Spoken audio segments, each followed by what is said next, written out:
This is the Work Smart Hypnosis podcast, session number 183, the Fully-Booked Hypnotist. Welcome to the Work Smart Hypnosis podcast with Jason Linett, your professional resource for hypnosis training and outstanding business success. Here's your host, Jason Linett. Welcome back. It's Jason Linett here, and I'm going to be brief in this introduction for a couple of good reasons. First of all, this podcast session is launching one day before my birthday. And here we are, it's the weekend before with all sorts of fun plans for the day, so going to go off and enjoy family. Second of all, this is a bit of a longer presentation than what I typically put out because I wanted to share with you the audio of my entire HypnoThoughts Live 2018 presentation titled Pack Your Schedule, the Fully-Booked Hypnotist, where you're really going to get the real work, the roadmap behind how I built Virginia Hypnosis up to be the business that it is today. So we're going to cover all sorts of real-world tested strategies to get out there, to get noticed, to get clients, and to really build a thriving hypnosis business. And I'm going to give you two options here. Option number one is continue listening to this audio podcast. Option number two is a rare one for me to give you, which is to stop listening to this audio, because instead you can also go to worksmarthypnosis.com, find the show notes connected with this specific session, and that's where you can actually watch the entire video presentation of this talk. There's a little bit of visual element to it, though, for those of you listening on the go, in the gym, or on a commute. Most of it is just simply lecture-based, and I'm descriptive with my images, so you're able to enjoy it in either format. There's two options for you. Though, of course, another option is also head over to hypnoticbusinesssystems.com. That's my online training community, which features more than 100 hours of real-world tested business strategy. And it's not just lecture. You're seeing the screenshot tutorials as if you're sitting next to me in my office, and I'm showing you step by step exactly what needs to be on your website, how to be found on Facebook. I'm giving you done-for-you marketing campaigns. It's a whole hypnosis business, Netflix for your hypnosis business format, which you're able to get started with that program for just $47. Check that out, hypnoticbusinesssystems.com. And with that, take some notes, save this program. This one's got a lot of information. This is session number 183, the Fully Booked Hypnotist.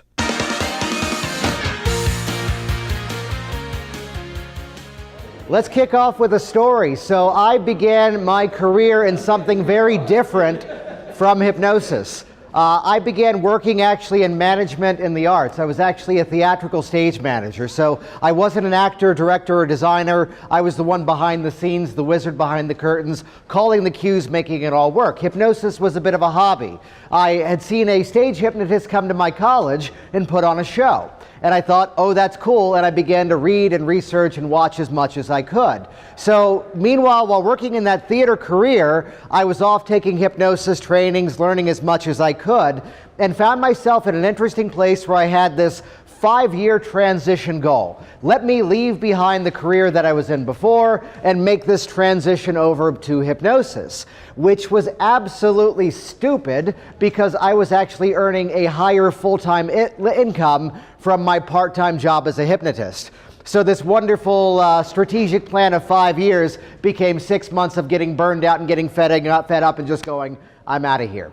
So I give you that as a bit of a background because I started as the stage hypnotist. I then wanted to transition away into working with one-to-one clients, which is the 100% focus of what we're going to be talking about for the next 2 hours here. I am already standing on my tail. This is going to get fun. Let me tighten the belt so I don't pull my pants down.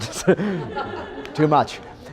As a teenager, I had a hobby of doing magic, and I figured out how to get out of a straitjacket. Let's leave out why I bought one. But these ratchet belts, stop.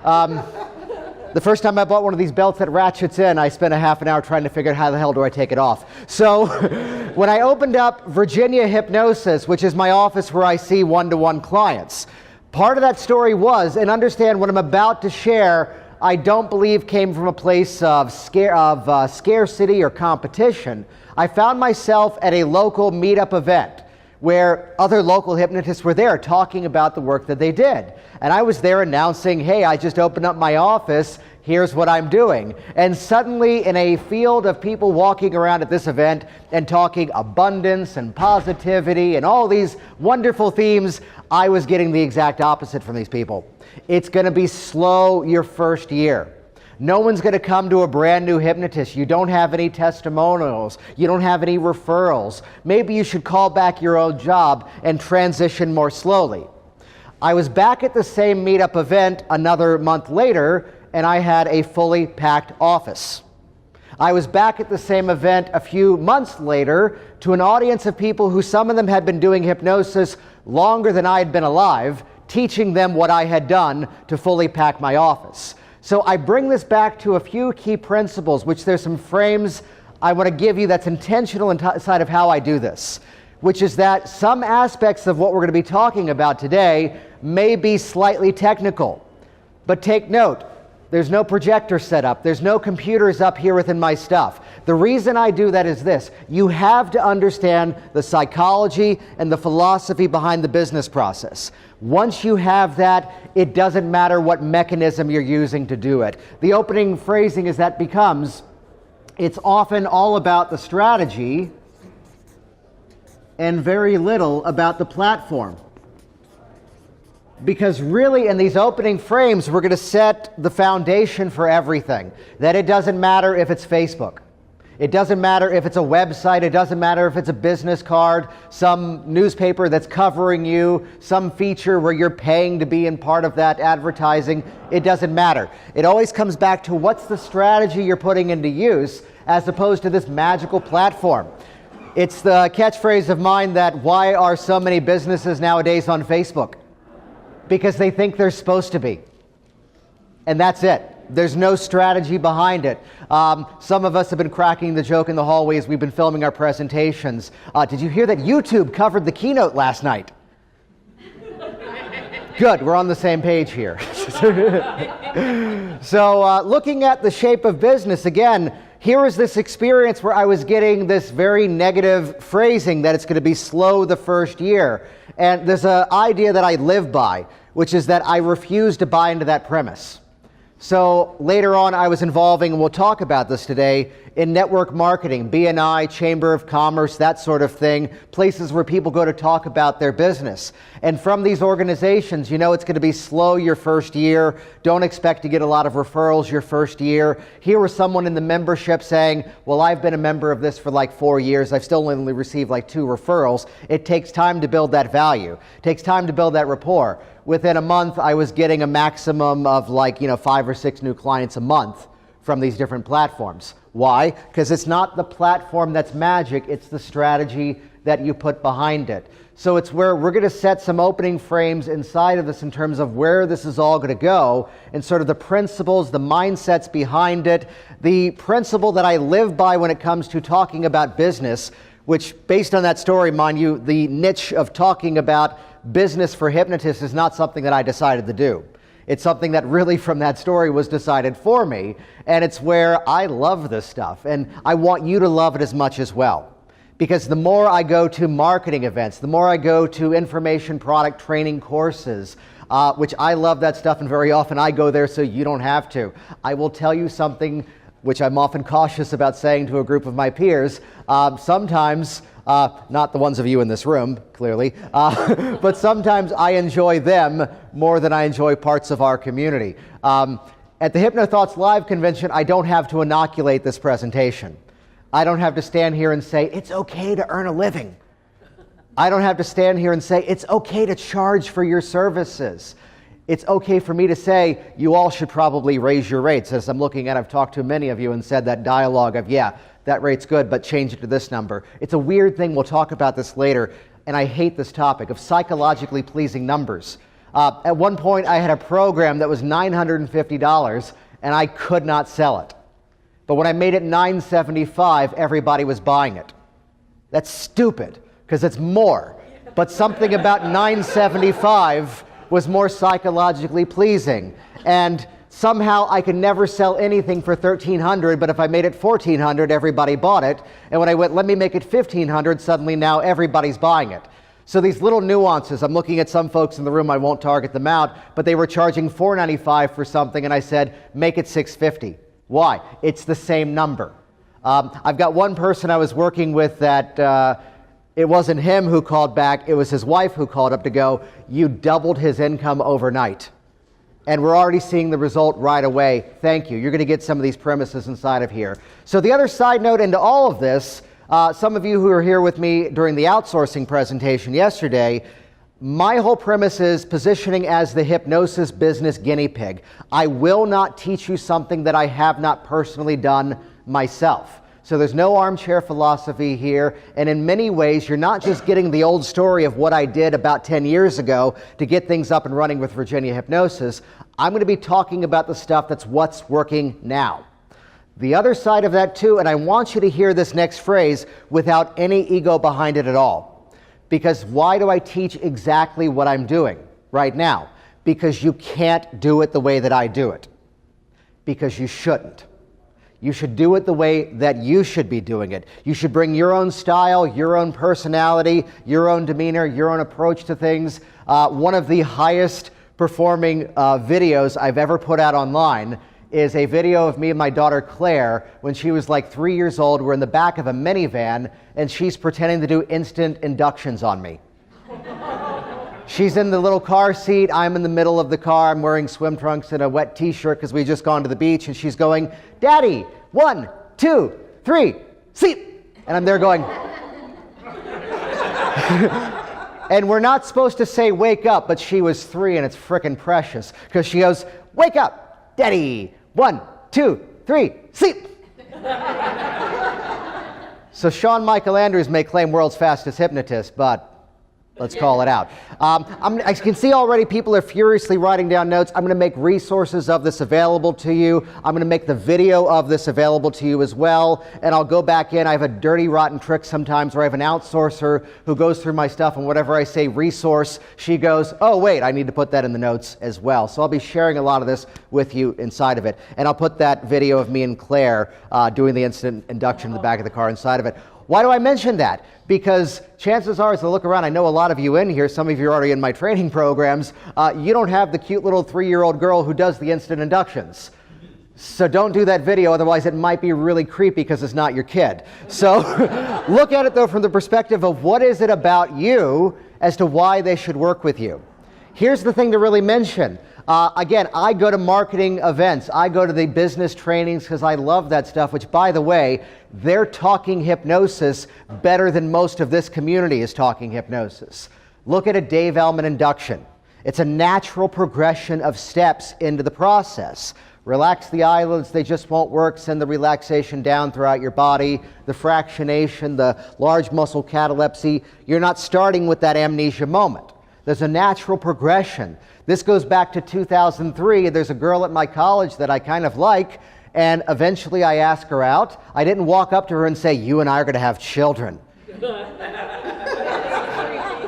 Which, knowing her sense of humor and going on almost 10 years of marriage, it might have worked. And Frank, somehow I felt very comfortable staring you down and saying that. We'll talk about that later. But looking at it from the perspective of, it's all about relationship building. You know, so look at the process, which the number one trending thing in business right now, the message at multiple marketing events that I paid thousands of dollars to go to, as we're now in the trending phrase is the robots are coming. You can set up these little Facebook Messenger automated robot systems to talk to your people ahead of time. As all these automated systems are out there, what's the number one trending theme right now? Human-to-human connection. Wow, that's new. Where'd that come from? Who invented that? So with all these opening frames, let me now introduce myself. My name again is Jason Lynette. I'm from the Alexandria, Virginia area. My business, as I mentioned, is Virginia Hypnosis. Again, major themes. If you can identify who your ideal client is, you can find exactly how to speak to those people. Now, to put this all together, and part of my business history here is where some people are talking about build that 6-figure hypnosis business. I've concurrently built 3 of them. I see live one-to-one clients. That's a 6-figure hypnosis business as myself as a solo practitioner. I do live group presentations. That's another one as well. I teach information online. That's another one. And again, everything is from that What's Working Now library and testing it out to see where it goes. So I'd give you a couple of mindsets as we go into this, which again, on purpose for those of you that are coming in late to this, there's a reason why there's no technology in this room. Once you have the thinking, once the mindset is, as I share with you, if you can describe the user experience, the process now writes itself. And again, by looking at it from a few interesting mindsets of how we put it all together, that's where it becomes a whole lot easier. Also, the mindset of the world is a whole lot smaller.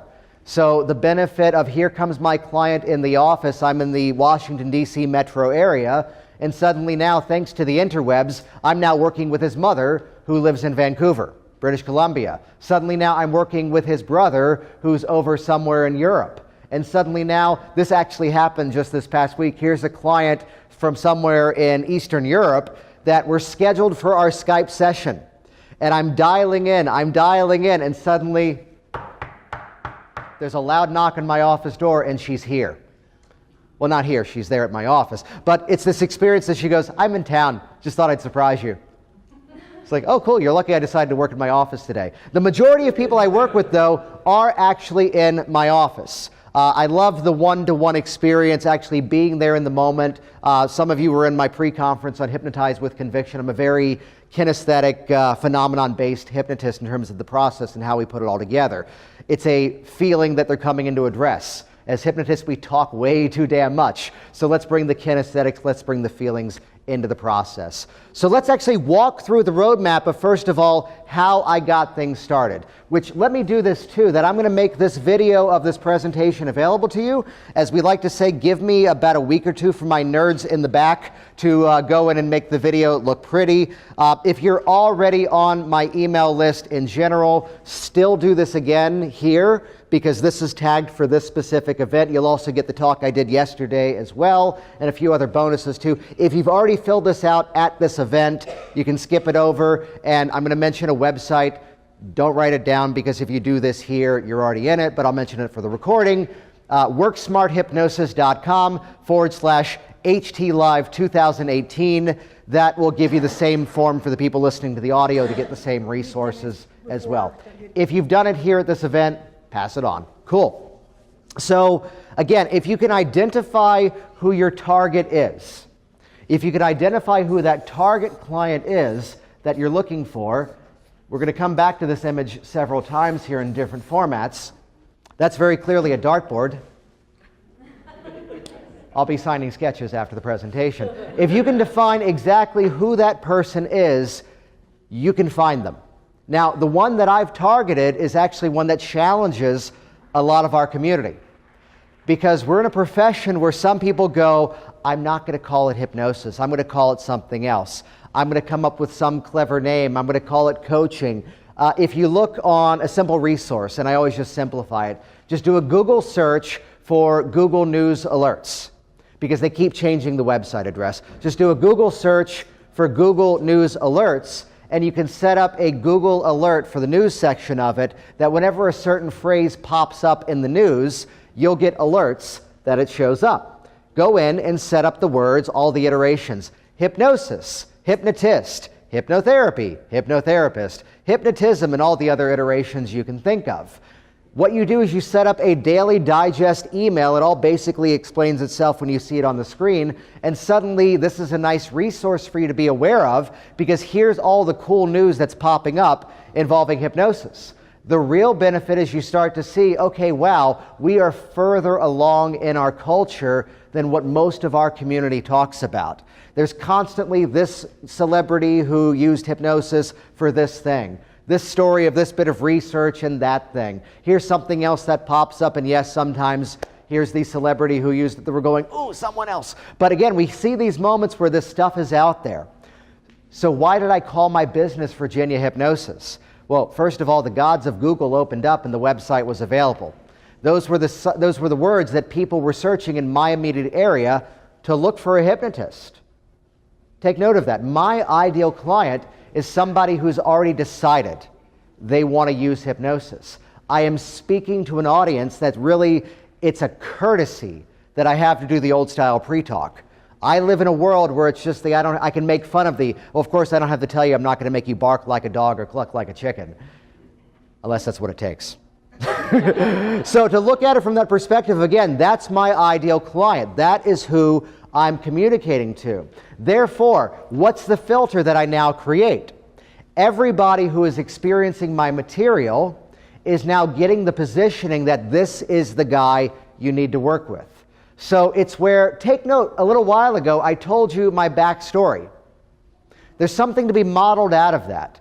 There's something to be said around if you can frame the story in the way that best serves you, you're ahead of the game.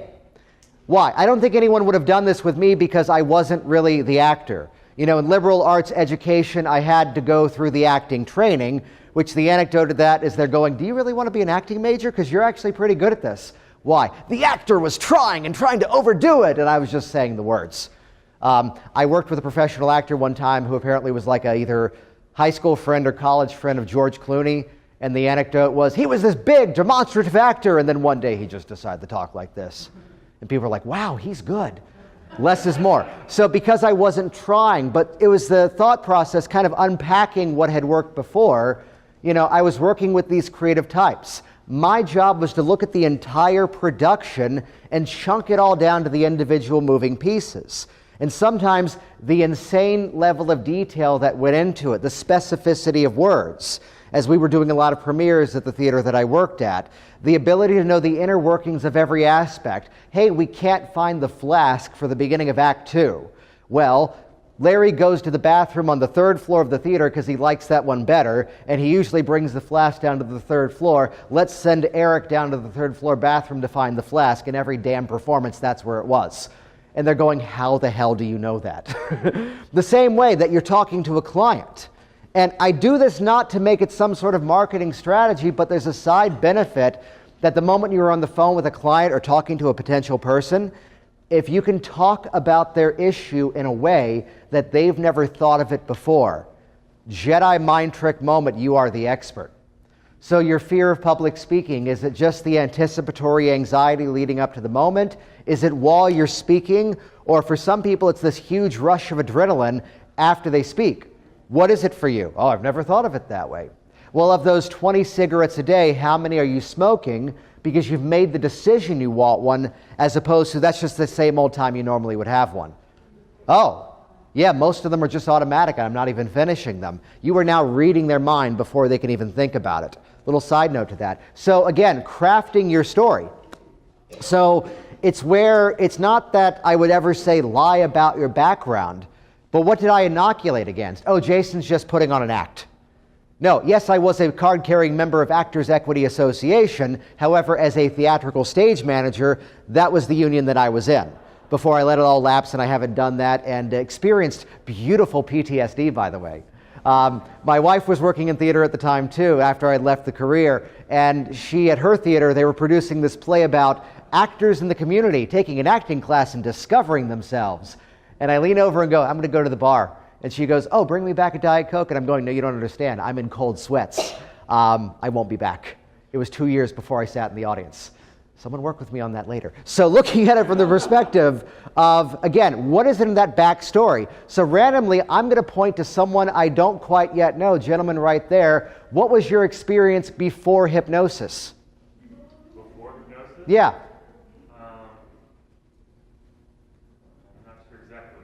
Was there a career path you were on before you encountered hypnosis? Oh, yes. Mostly just trying to figure out what my career path is going to be. Yeah. Was there a certain job that you had before that you spent a lot of time in? Just give us specific here. Yeah, office work. Office work. What style of office work specifically?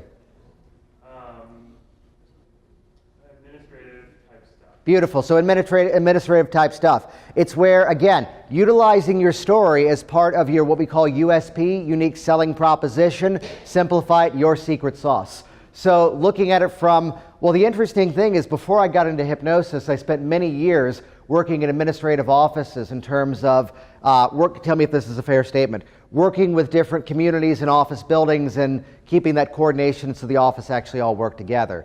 The same way that in the hypnotic process, we're taking that conscious and that unconscious awareness, these different moving pieces, and that's how actually these days I work with a lot of IT professionals who are concerned about keeping up with their certifications, to keep on track with their careers, or working with different personalities. The phrase is, you don't have to like each other, but you have to get along. So I bring that experience from my office work mentality into working with you and your office work challenges to help you overcome this disability, this challenge. Sound good?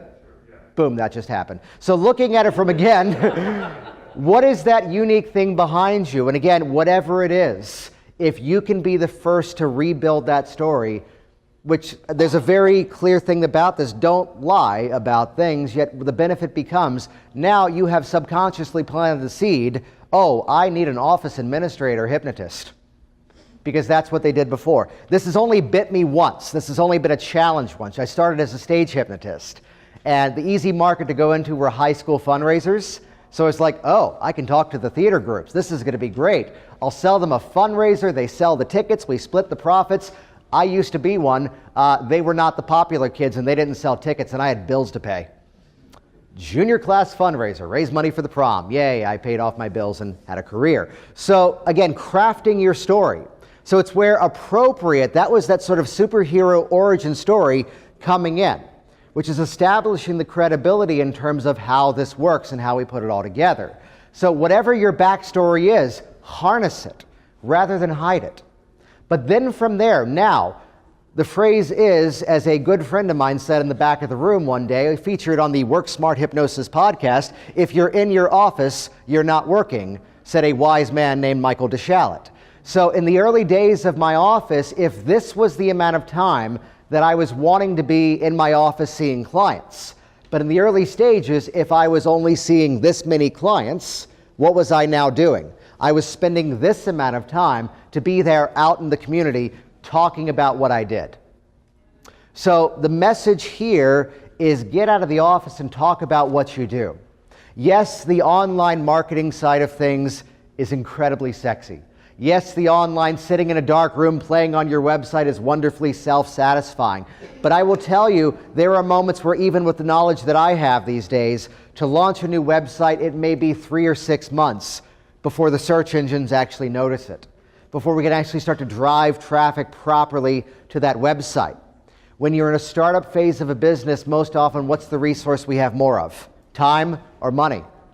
For the majority of people, it's time, which it's a little disclaimer I have to reference here that when I gave a variation of this presentation maybe 7 or 8 years ago, I would get up and boast, here's how I grew my business without spending any money on advertising.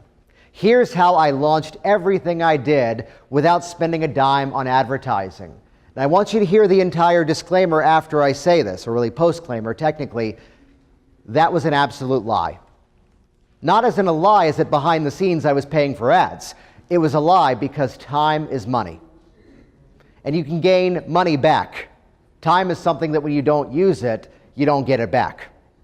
So I was spending hours and hours and hours out there in the community talking about what I did, going out giving presentations, going out and using that as the mechanism for people to meet me, for people to interact with me. And I was spending a lot of time doing that. And take note, it worked exceptionally well, otherwise I wouldn't be here talking about it. But there was a pivot over time of a transition. What I'm getting at here is a mindset of the difference between active to passive strategies. Because very often it's 2018 and these passive strategies seem like the coolest things we can possibly do. Hey, let me boost a post on Facebook. The other phrase here is that if you're trying to sell to everybody, you're very likely selling to nobody. Unless you're going to a specific message, a specific target market, you're just wasting your time and money here. But again, note the sequence here. I began extremely active in my strategies. I was out there talking about what I did, interacting with people. Anywhere that people gathered and would listen, that's where I was.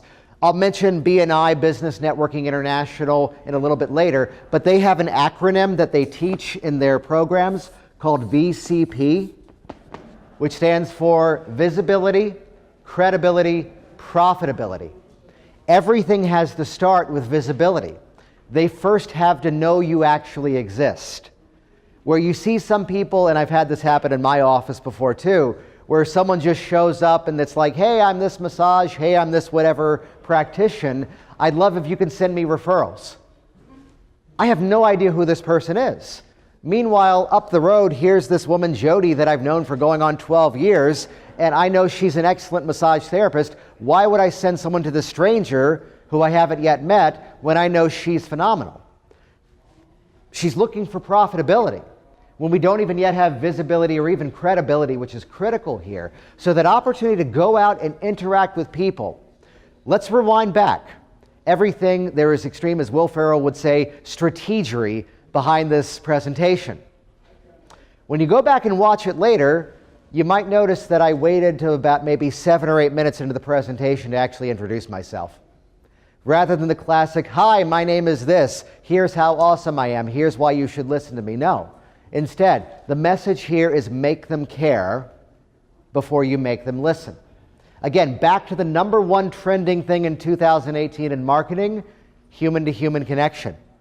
Which is a side note, go back later on if you've got information on websites or videos on your websites and you're there, and there's nothing wrong with the first part of this, but the second part is where I've got a challenge. You've got the single office, single practitioner space, which again, nothing wrong with that. I'm in a big office space, but nowadays it's just me in there on purpose. But the person's there going, we can help you with this, we can help you with that. And that we is just you. The whole royal we, let's represent this thing as a bigger conglomerate. You're coming to this center. And no, your center is a 10 by 10 single room office. Call it as it is. Which is a side note, even for those of you, I'm seeing a few that I've talked to about this, if you have additional staff, begin with the I. This is what we can do together. Then the natural pivot. Well, you know, what Lainey does best is this. I'm going to have you work with her because here's why. We get that rapport first. Visibility, credibility, profitability. It's all about building that relationship. I didn't walk up to Michelle about 15 years ago at this point and go, again, you and I are going to have children. There's a natural progression of the relationship. So it's where recognizing, again, there's a danger to this phrase. Sometimes there's the appropriateness of the long game. The woman who randomly showed up at the office for our third appointment, she'd been in my email systems for 3 years. Everything in my business filters through 2 parameters. It's not a yes or a no in my world. They're either ready or not yet ready. So it's where, as a bonus in the email sequence coming out from the iPad, this isn't produced yet, but it's going to come out in about 2 or 3 weeks' time. There's a sequence I put together called How I Made $4,160 from one email, which the overview, that was going to an audience that I already had credibility with. That wasn't going out to strangers. Hey, send me referrals. Who the hell are you? So, back to the network marketing to get specific here. Anywhere people gather, Chamber of Commerce, there's a big trending thing nowadays of networking events that are also fundraisers. Hey, we're doing this charity event. It's also a business mixer, and show up with your business cards, talk to people. The Chamber of Commerce in my local area got back to me at one point when they heard my nickname for it, as I call it the orgy of business cards. Here's what I do, here's what I do, here's what I do, here's what I do. How many of you have done business networking before? Cool. Tell me if you've had this experience, because I just love to scan for this. You give your card to somebody and they go, oh, wow, this is amazing. I know a lot of great people who could benefit from this. Correct me here, you'll never hear from that person again? Yeah. It's that interaction, because the real benefit is the people who you're interacting with. Do not make the mistake of leaving the room and going, no one gave me any referrals. This is crap. I'm never going back again. There's about maybe 40, 50 people in this room, and it's more so about the 40 or 50 people that you also know. It's about planting that seed and seeing where that web casts out. So the magical question is, who do you know that? Fill in the blank.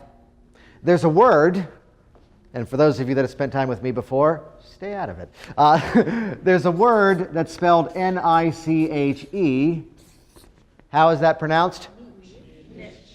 Niche. Why? Rhymes with rich. Yeah. Be specific to be terrific. If you try to be everything to everybody, you end up being nothing to nobody. So it's where I would go to these events, and the number one strategy is I would pick one specific thing to be the expert on that day.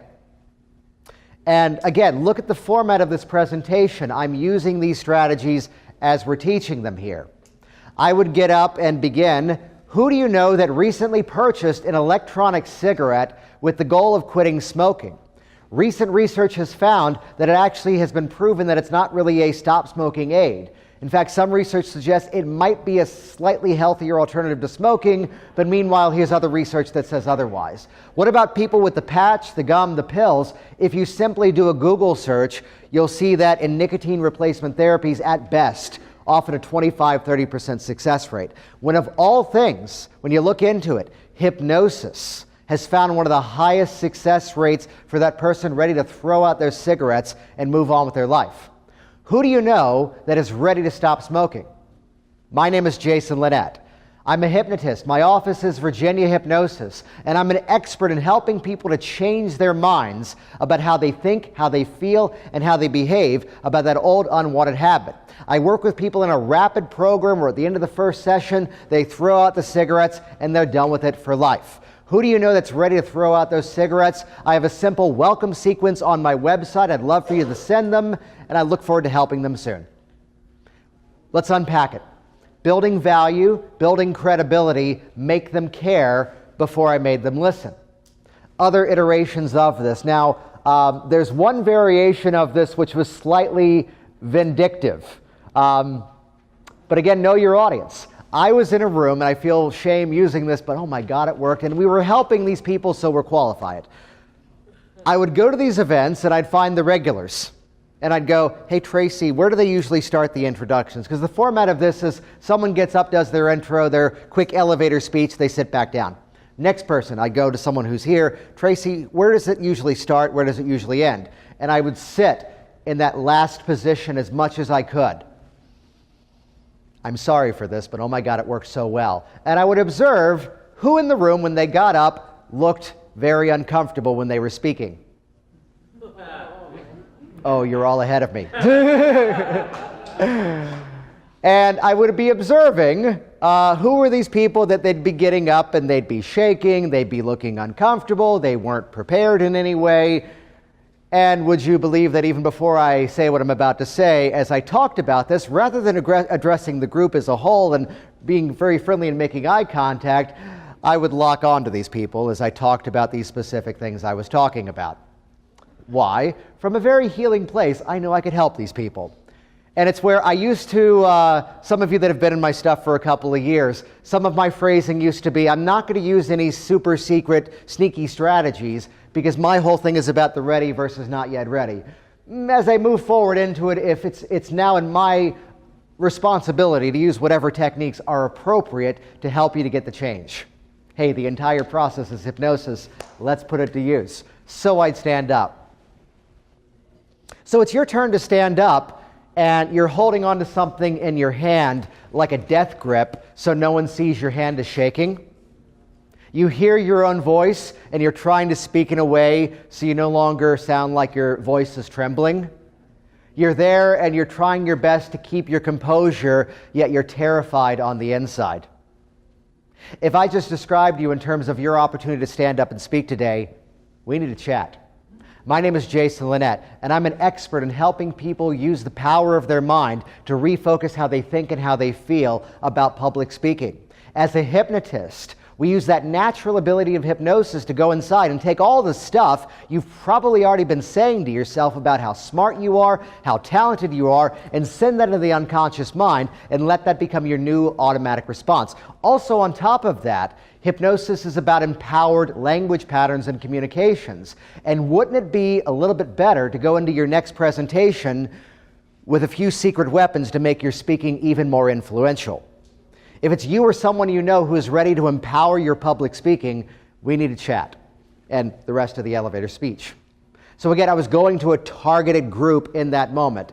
And oh my God, I would leave. What I'm getting at here, my first networking experience, which by the way, we are planting the seeds here. This is not, the flaw of listening to me is to go, That's a networking conversation. The same as the way that I teach hypnosis. You look at how I do glove anesthesia, and it's like, no, that's not a pain relief technique. That's changing a kinesthetic sensation.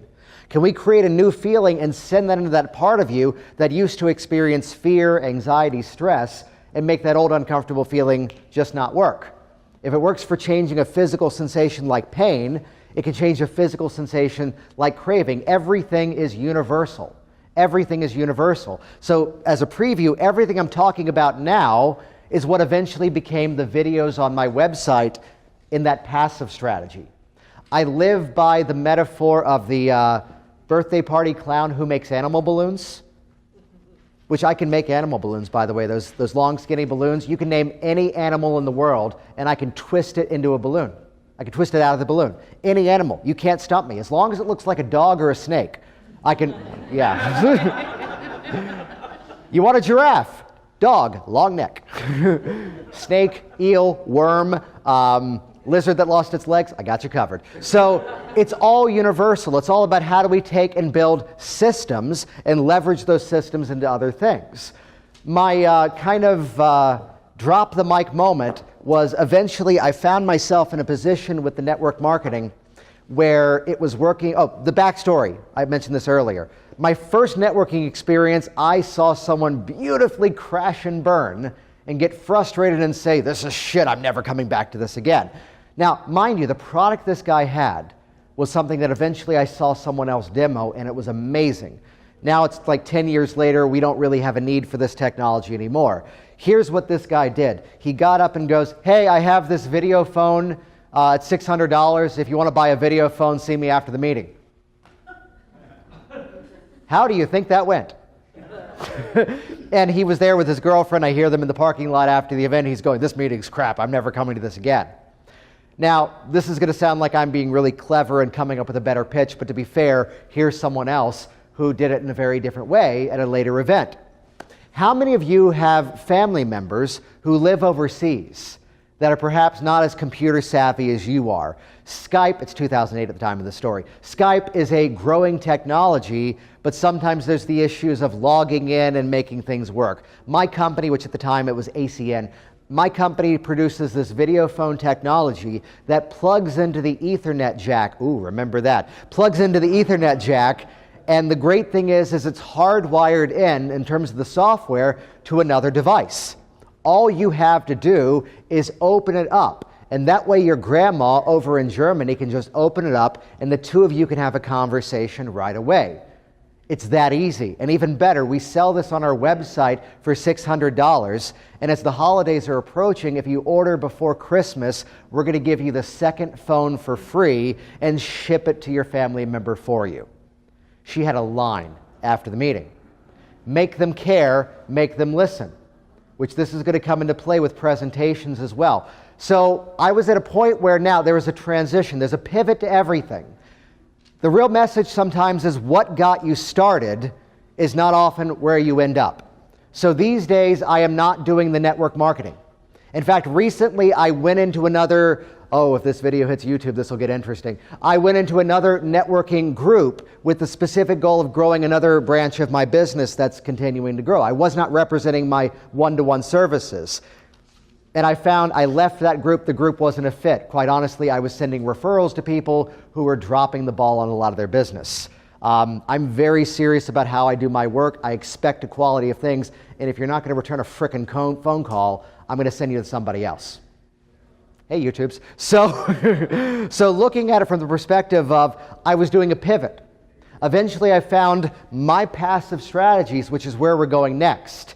We're now growing. Remember, I mentioned it often takes some time for the search engine game to really take off. As that was taking off and I was seeing that it was a better use of my time to leave behind the standing up and speaking about what I do because my online videos were doing a better job, I left with class because here is my final pitch. Good morning, everybody. Today's story ends with murder. Good, I've got your attention. Woman comes into my office. By the way, sidestep the story. Realize I still haven't yet said what I do. Also notice that I say the word hypnosis multiple times when I'm doing this elevator speech. I call this the ride your elevator speech to the top system. Ooh, yay, branding. So Why do I say hypnosis twice? I have many friends who are magicians, and they found the first time they said, I'm a magician, what response did they get? Oh, what instrument do you play? The first time you say hypnotist, you get the confused puppy dog look. The second time they get the, oh, damn, she's serious kind of response. That's why I hit the phrase multiple times. Today's story ends with murder. Good, I've got your attention. Woman comes into my office. She has a horrible fear of bugs. East Coast. The cicadas are about to fly into the area. She's a brand new mother. And suddenly at home, there's something creepy crawly up the wall, and she checks into a hotel room without the baby. She's pumping breast milk. The husband is picking it up. She abandons her kid because of this fear she saw the bug in her house. She's a high-powered lawyer, and she backed out of the case of a lifetime because there was a cockroach in the courtroom. After the first time we met, she squashed a housefly with her bare hand. Who do you know that's ready to let go of a fear? My name is Jason Linett, and I'm an expert in helping people let go of unwanted, unnecessary fears. Using hypnosis, it's about helping you to change your mindset, to hypnotically take that message of what you've already been saying to yourself. I'm safe on this airplane. I'm qualified to speak, and deliver to that part of you that's still holding on to that fear to help you to reprogram yourself to feel more confident. So whether it's bugs, whether it's public speaking, or whatever that fear may be, I'd love to chat with you and help you to empower yourself. What I'm getting at here, we're hypnotists. How do these people usually do these elevator speeches? Hi, I'm Joe. I'm the accountant. I help you to balance your books. Hi, I'm Sally. I'm the real estate agent. I help you buy and sell your home. We have this whole thing of like language patterns and sensory representational systems. If you can draw them into an experience, visibility, credibility, it's the old phrase that they may not remember what you say, but they'll remember how they made you feel. I've been tracking Scott Sandlin for years in terms of his trainings before we eventually met and became friends. And I heard him speaking at one point about working with people with teeth grinding. And I'm going, ooh, I want to work with that. And at the time, I didn't know the crazy online stuff we're going to talk about here in a few moments. So I'm going, how do I get the teeth grinders in my office? And here was the pitch. These were typically breakfast or lunchtime meetings. I'd get up. Hey, so this week I'm actually looking for something very, very simple. I'm looking for that person who you pay your hard-earned money to take their fingers and stick them in your mouth. That's right. The person who you take your time, your energy, and specifically your money to take their fingers and stick them in your mouth. I am looking to meet your dentist. Specifically, your dentist. Not the dentist you know from the Chamber of Commerce, not the dentist who rents an office in the same building you're in, but again, specifically that dentist you know and love who sticks their fingers in your mouth. Using hypnosis, I help people relieve bruxism, the teeth grinding, to help. This is Scott's line directly. It's an unconscious behavior that happens while they're asleep. So we're using hypnosis, a subconscious craft, to retrain that behavior. Thank you, Scott, for that line. So the next time you're at your dentist, timing is critical on this. Once they take their fingers out of your mouth, everybody, this is call and response. Repeat after me. Say this. Hey. Hey. I know a hypnotist. No, really, a hypnotist. He helps people with dental issues. You know, like teeth grinders? Would you like to meet him? So again, the next time you're at the dentist, once they remove the fingers, you know what to do. Memorable, right? Rather than, what am I getting at? The worst elevator speech I've ever heard from someone who was in, before they went through my stuff, they were getting up and going, and we nerd out over this thing that I'm about to say. We would love this, of going, I'm looking for people looking for a more organic sense of healing. The body is an amazing pharmacy of positive emotions and chemical structures, and I'm looking for people with a sense of more innate organic healing. We nerd out over that shit. But the problem is, the networking environment is that you're the real estate agent, you're the accountant, you're the handyman, you're the everything else. It's training a sales team to go out and infiltrate the local community. Again, strategery. Here was my life insurance agent who was there giving quotes to be that, well, you're a smoker. What have you done to try to stop smoking? I can cut your rates in half if you stop. Oh, I tried the Chantix. Oh, you see, here's the research around that. But here's Jason's flyer about stop smoking. getting that foot in the door right away. Here is from a credibility place. I have an amazing new referral source, which is a local plastic surgeon who on his own sought me out. Because he goes, if they're a smoker, you know, the smoke in the body kills the elasticity of the skin and they don't heal properly. And it makes my work not look good. So it's also for me, I need you to help these people stop smoking. And it's kind of a funny dialogue as he's going, anything you want done while you're here? I'm like, no. So again, looking at these networks, looking at these relationships, which at this point, before we move forward and start to, again, we've planted a lot of seeds here. Jackie, what was you had a hand up at the air. Yeah, Jackie's question is, do I ever go to these offices and talk about it? Which is perfect timing. You're reading my mind, because now we're going to talk about going out and giving live talks. Because in this category, the main message I want to give you is never again be the vendor. Instead, be the expert.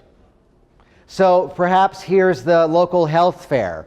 And yes, perhaps have the table and be there with your stuff. But the key is don't just be the person with the little, and yes, I say this as the guy who just gave everybody money, because my goal is to help you earn more money. Hey, you've already earned $1 here, yay. But again, to look at it is like, I'm not going to do that type of event unless I can be there as the expert. So this is the strategy of, again, value first. I'll leave out who it is because it's not really just his specific statement, but there's people who'd often go, I'm going to go speak to a group. What can I sell them? And here's my magic phrase. I'm going to be in front of a group. What can I give them? Visibility, credibility, profitability. I do this not to be tongue-in-cheek and say this stuff works, but we passed around a mechanism, which let's rewind for a moment. I told you what value you were going to get by opting into my list. I told you the resources which make you to be able to sit back and really observe this from the meta perspective, watch it later in more specific structure. I made the offer first, I presented the value, then came the mechanism. I've met many of you already in this day and a half, we're already in this event. Many of you are outstanding. I find, speaking at this specific event, I find a much more, this is not the kissing ass of the room, it's a true statement. I find a much higher skilled practitioner at this event than anywhere else I speak. You're outstanding hypnotists. However, the issue is, nobody wants your damn newsletter. Why? Hey, it's Tuesday, I'm going to send you email because that's what I do on Tuesdays. As opposed to, I may mention specific references in this presentation. Would that be of value to you? Yes, that's targeted. I've just done a demo, and here's this person who I did an instant induction on. Wouldn't it be great if you could relax that quickly? Yeah. Well, you know, I have a brief audio program called Take 10 to Relax. In less than 10 minutes time, it's a deep relaxation hypnotic process, and it teaches you how to replicate that on your own in just a few moments. I sell that on my website for $10. As a thank you for having me here, would you like a free copy of that? Yeah, great. Here, pass this around. It'll send it to you right away. Value first. What can I give them? So with that in mind, I hear so many people going, I want to go out and give talks on hypnosis, which yes, I did that at one point too. If we'll put this in the resources, if you just do a search online for Jason Linett, Crystal City, you can see half of a presentation I did like in 2010 or 2011, where I had them cut it halfway through just because it was more intriguing to not get the whole presentation. That's the only reason we cut it. So you can see that that was purely a let's talk about hypnosis. Let's branch into something we call content marketing, which is all based on how do you pre-sell? How do you have people already buying into what it is that you do? There's a very simple formula to do this, and this is what goes directly to Jackie's question, our next segment, on how we actually deliver value in a presentation. I've heard many people, some in this room, go, I called up and offered a presentation on hypnosis, and they said they didn't want that. Why? They didn't know they needed it. However, what's the target? Who are the people who are going to be there? What value can I give them? We've talked about networking events. Quite honestly, I did not find much value of being a member of the Chamber of Commerce, other than the fact that because I was a member, there were speaking opportunities. If I was just going to the meetings, I paid like $10 more for a meeting to be there as a guest. But if I was a member, I can go, hey, and here's my formula. I have two presentations for business people. One is on stress relief in the workplace, and the other is on empowering public speaking using hypnotic language patterns. Given the members of this group, which one do you think would be the most appropriate for them? And for those of you nerding out on hypnotic language patterns, that's our good little friend, the double bind. Because what did I just do? I gave an either-or option. I can do this or I can do that. Let's bring in our good friend in sales, the implied close. Which of those is a best fit for your group? And now what am I doing? I'm driving them inside to find an answer to go, well, you know what? We have a lot of people who also do speaking. How about that one? Hey, stress is a theme that we're always talking about. How about that? And now what am I doing? This is where what I'm about to mention is not necessarily the initial point of it is not necessarily unique to me, but the application of spinning it in some ways is, though other people hit the same frame as well. There's a website called BuzzFeed, and BuzzFeed did not invent something that's not an article, it's not a list, it's somewhere in the middle. Let's mesh these words together. It's called a listicle, which a listicle is your easiest mechanism to create content. Which again, sidestepping this, I'm now talking about giving presentations. Which, by the way, this is the same formula for doing an email opt-in. On my Stop Smoking page on the Virginia Hypnosis website, there's an opt-in offer, which is the Kick the Habit Special Report. 7 steps towards successful smoking cessation. And I'm still trying to find more S's to put into that title. 7 steps. Sounds familiar, right? So it's the list of information, which whatever the number is, I have a book that's coming out later this year, and the subtitle of it was something along the lines of the 12 powerful mindsets and the strategies to make it happen. And in the final edits, I'm realizing, you know what, this chapter is a little too small, and this chapter really I don't think is necessary, but I think I can combine this small chapter with this other chapter, delete this one, and suddenly now the subtitle of the book changed. It's now the 10 powerful mindsets and the strategies to make it happen. Back to Mel Brooks' History of the World, Part 1. Moses on the Mount, the Lord has given me these 15. Shit. 10 commandments. They only see the final product. So the format is, true story. Whatever number is arbitrary. Numbers grab attention. So the 4 things to do this, the 7 ways to do that, or sometimes even better, the 1 thing you need to know. What have you done? You've now done something that I like to call thingify. You've made it a thing. Nobody wants your damn newsletter. Or I'm going to give you the 10-minute take 10 to relax. So I'm going to make something more specific. It's where, this is silly, but years ago I took my standard hypnosis certification trainings. And when I offered hypnosis training and certification, here was the business. When it kind of morphed into Work Smart Hypnosis Live. Let me call it out, it's the same course. But I thingified it, it got a better response. So to look at the listicle format, the strategy is I'm going to give value, I'm going to give value, I'm going to give value, and then I'm going to pivot. Now, this is a theme that hopefully some of you saw Dan Candell speak yesterday morning. He does an amazing presentation on presentations. Now, his language, he calls this the how and why clothing, or the why and how clothing.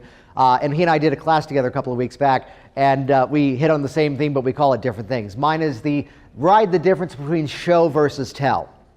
So I'm going to tell you what you should be doing. But the solution as to how do I actually do it is hire me. But I'm going to do it in a way that's non-salesy. So let's use the public speaking version of this.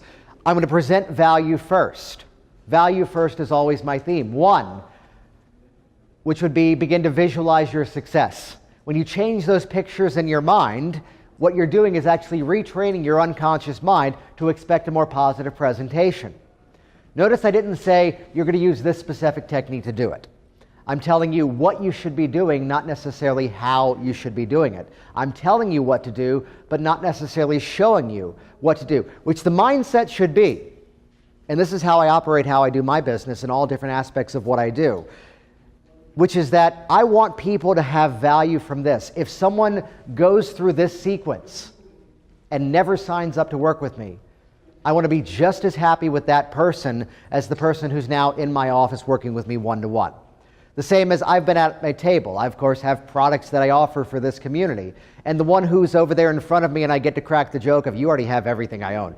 You already have everything I sell. To be as happy with that person as with this person who goes, I listen to your podcast every week. I get all hot and sweaty with it. Yeah.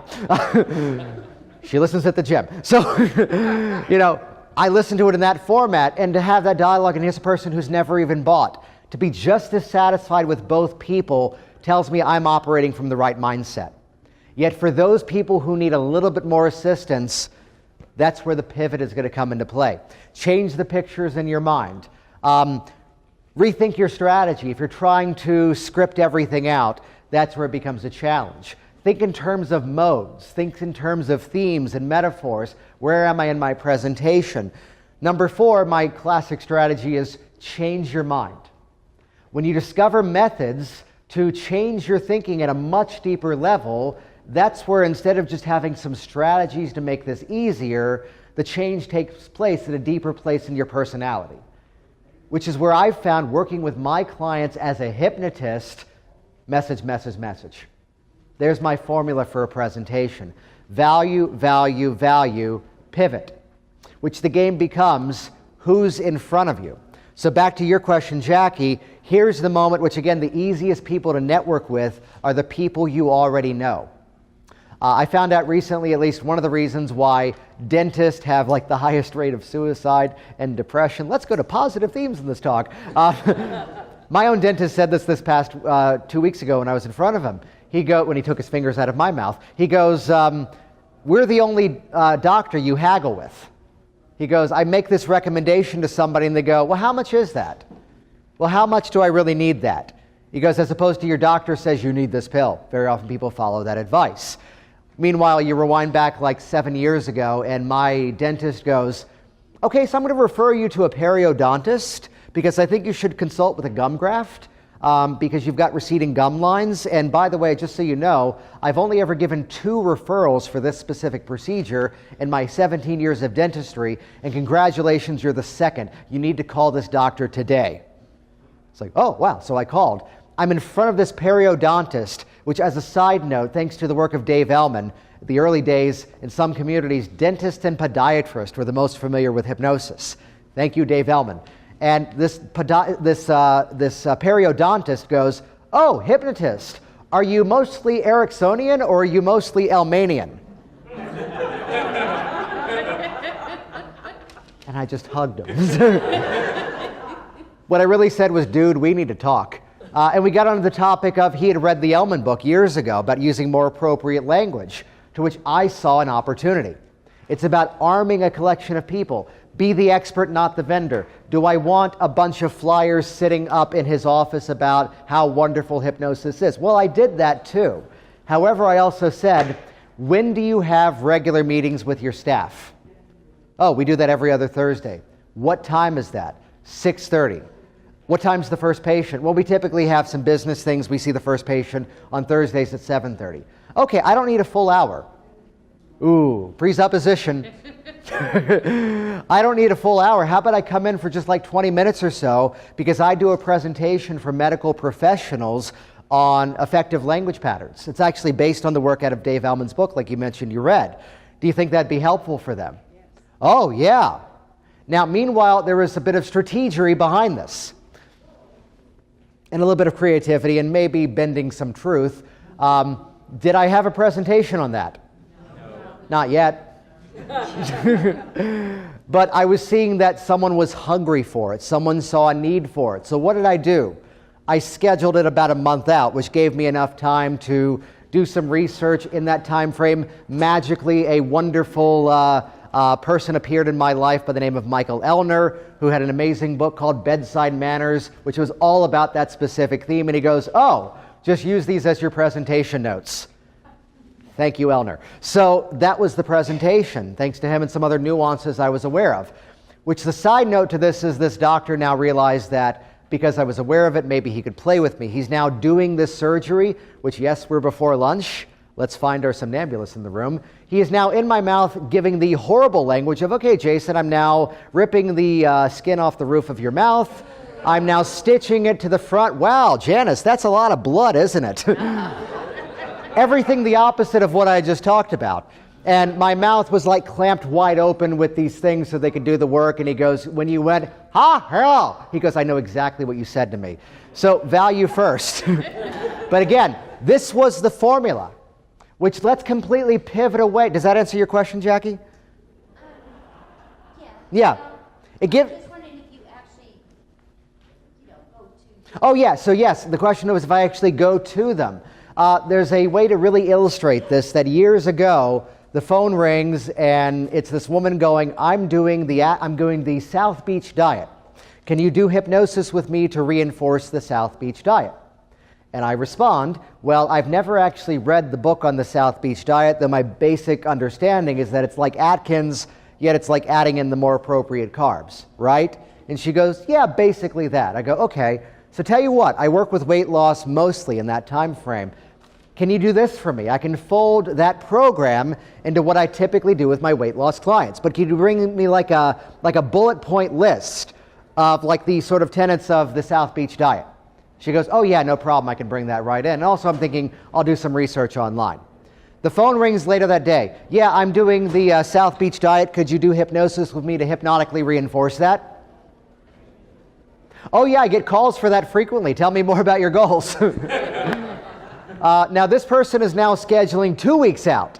So I don't ask this one for the cheat sheet because the other one's going to bring it to me, right?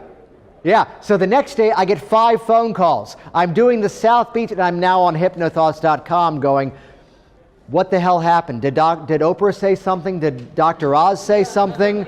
And they're going, no, it was this other person on TV referencing the research that hypnosis, when applied to a program, makes the program more effective. And they specifically said, like the South Beach diet. And the phone was now ringing off the hook. What am I getting at here really by telling the story, not just to go, ooh, how clever? What I'm getting at is that suddenly I saw a need to create something. And only when I saw the need was there did I actually then produce it. Now, the ethical side of this is I'm never going to offer something that I don't think I can actually present. So I'm going to put something out there. Let's get physical. Let's get metaphysical. I'm not going to put something out to the universe that I don't think I can actually manifest. Those words don't fit in my mouth, though I love the themes. So I'm not going to put something out there unless I know I can actually produce it. So yes, Jackie, there were moments where I was reaching out to specific groups, and this either that formula was the mechanism. So again, business groups. Now there's a pivot inside of this as well.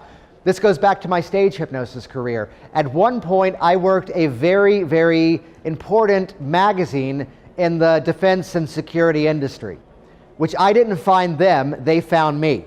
But then suddenly, I had something magical. I had an asset. I had a testimonial letter from the editor of that magazine. And would you believe for the next year, most of the corporate presentations I did were for industries also in the defense and security industries. Why? They knew who that guy was. The same way that as a stage hypnotist at one point, I call this, by the way, any Simpsons fans in the room? I call this the Troy McClure effect. I wrote an article, I called up the magazine that when you become a high school principal in the US, here's the magazine you just automatically get. And I called up that magazine to go, hey, I have 2 pieces of information I think the principals would be interested in. One is on finding school-appropriate content for students. The other is on contracts working with outside vendors. Which one do you think your principals would find greater value in? And rather than respond, who the hell are you? He goes, oh, the contract one. I'm now the expert. I am now the peer. Everybody else was trying to sell the funny show to the school, and I'm the guy making 1,000 color copies of that article going, Troy McClure effect. Hey, I'm sure you already saw my article, though here's an extra copy. So as soon as I had that periodontist, would you believe that I was then pivoting his testimonial to all sorts of other dental offices as well? The same as I spoke to this Chamber of Commerce, and I bounced around to all the others as well. I came from the theater world. My wife used to be in the nonprofit fundraising world, and there's a book in that industry called Don't Applaud, Just Send Money. And the real phrase often becomes, don't tell me, tell everybody you know. When you get that swarm after a presentation, wow, that was really helpful, tell me more about what you do, that's where it becomes the, hey, what other organizations do you know? So again, pivoting to the next thing, because it's the asset leading to the leverage. So it's where I would very comfortably tell you, I have never, ever, ever made a cold call to a doctor. Never, in terms of building a relationship. It's the opportunity of leveraging whatever assets we have. On my office forms, please list any doctors that you're currently seeing that it may be appropriate to reach out to. Check this box if I have your permission to reach out to them. And here's the guy, I'm a big fan nowadays of what I call the longevity testimonial. I just saw Jason last week and I'm doing great. I want the I quit smoking with Jason in December 2009. I saw Jason for public speaking in January 2012, and here I am 6 years later, and this is what I've done with my business. This is where I'm now specifically reaching out to past clients, and I'm offering a bonus session. Hey, come on in, we'll shoot this while you're here. They go, no, I'd just love to come in and do that for you. So if you look at some of my things on the Virginia Hypnosis website, you'll see this is a project I've now got in motion. Now, little side note to that, we don't start with that, right? Some of you are in a startup phase. That's where, again, back to Google News alerts, lean on the success of your profession. Here's a recent article. Here's a piece of research. Because it's about gathering those assets and then leveraging them to the next step. So all I needed originally was that one presentation in front of a group, and then I pivoted that one to the next one. So I was only ever reaching out when I could say, hey, Dr. Johnson, your patient Jackie came to my office and she had this outstanding result.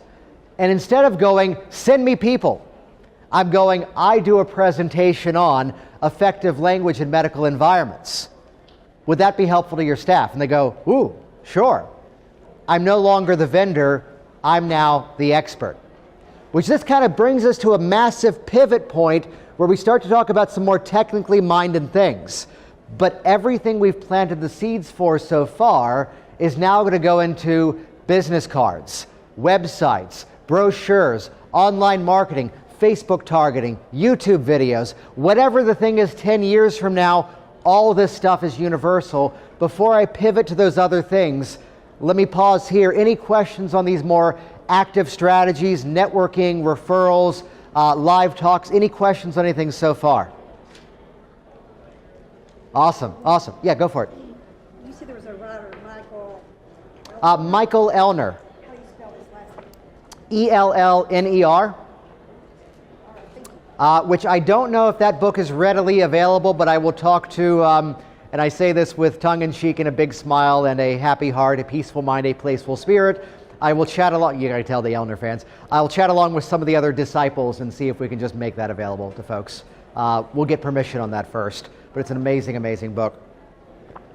So with that in mind, let's now pivot into technology. Because again, there's a natural sequencing to all of this. Which again, these are the things I actually did to grow the business. So it's all coming from a place of experience. And again, the way that I did it may be different from the way that you did it.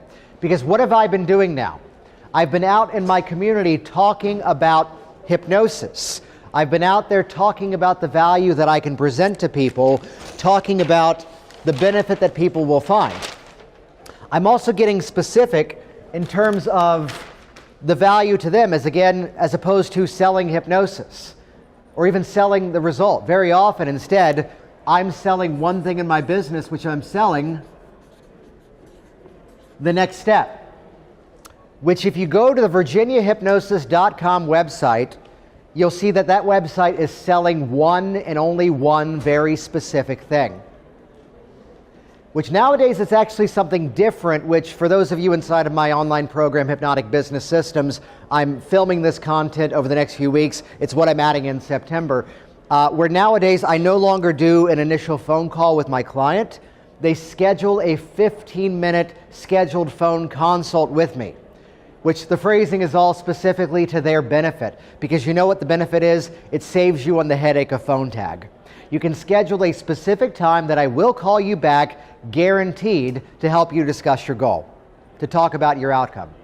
Which I tell you, and this is something I've been testing, which, hear that word testing. What I did when I got started is not what I'm doing now. And I'll give you some of the updates on things like I'm doing now. Credit to my friend Dan Candell, I don't call it a phone consult. It's a 15-minute phone strategy session, something I modeled from him, hanging out with a good friend of him.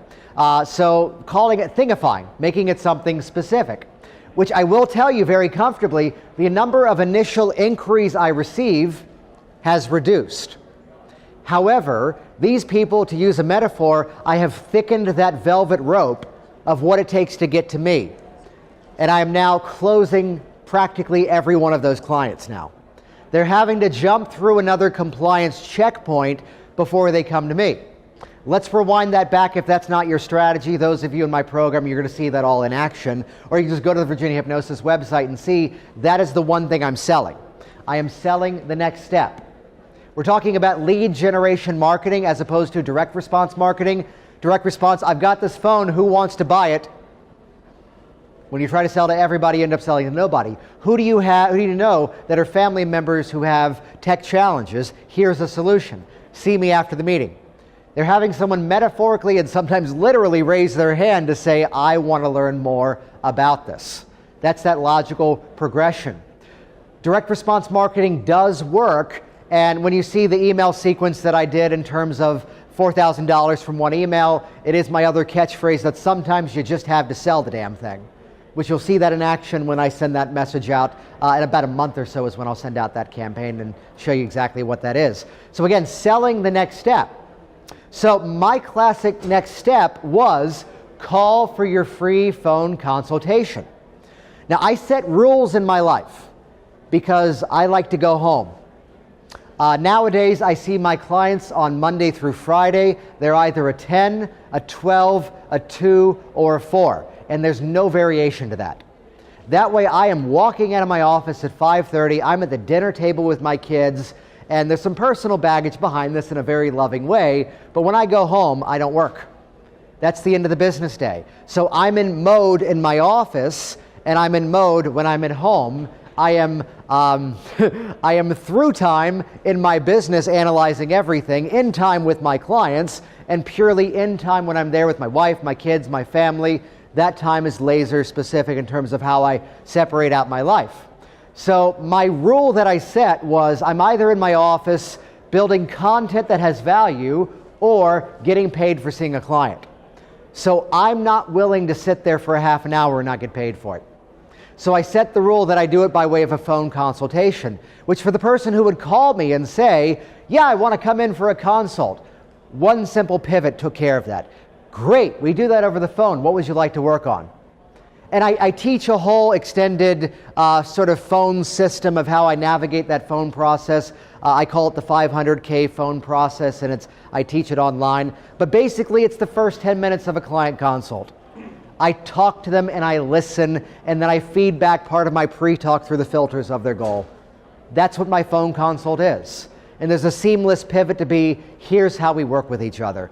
I actually listen to my client, and I put my process through a client-centered filter based on their goal. That's what the process really becomes on the phone. Human to human connection. Yes?